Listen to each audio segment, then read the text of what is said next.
What is the Executive Council? The Executive Council is a unique board of directors for New Hampshire. Councilors each represent 1/5 of the state and are constitutionally required to be a check and balance on the governor. We deal with the 3 C's: contracts, confirmations, and commuting.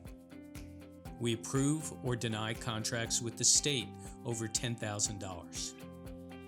We approve or deny the governor's nominations for state department heads and judges, and we start the planning of the state's 10-year transportation plan.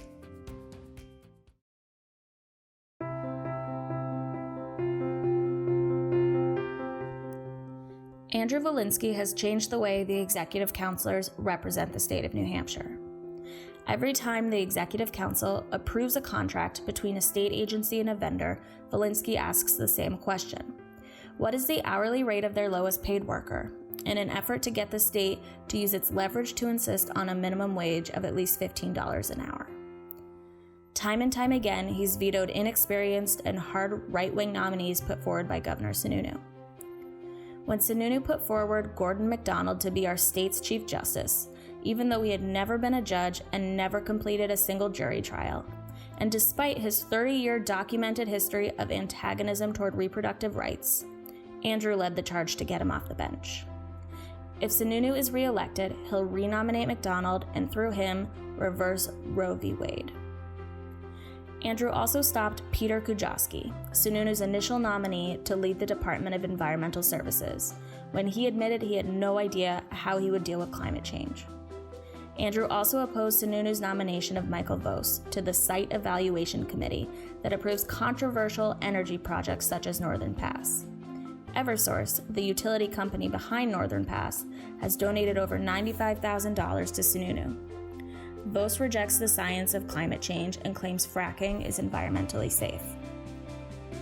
And even though Andy wasn't able to stop Sununu from appointing Betsy DeVos's soulmate, Frank Edelblue, to head the Department of Education, he's done his best to thwart his voucher-seeking, pro-privatization, anti-public school ways.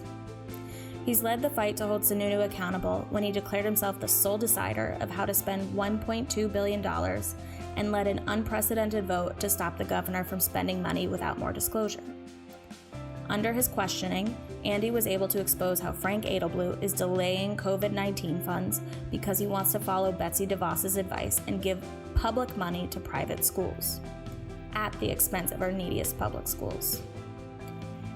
And though Andru has been successful in many of his fights, he's also proud to take a lonely, principled stance, such as when he was the only counselor to oppose a contract with Bethany Christian Services for adoptive and foster care services because they refused to work with same-sex couples. For his groundbreaking efforts, the Concord Monitor, in their raving endorsement for Andru in 2018, said, "Integrity, intellectual curiosity, and attention to detail.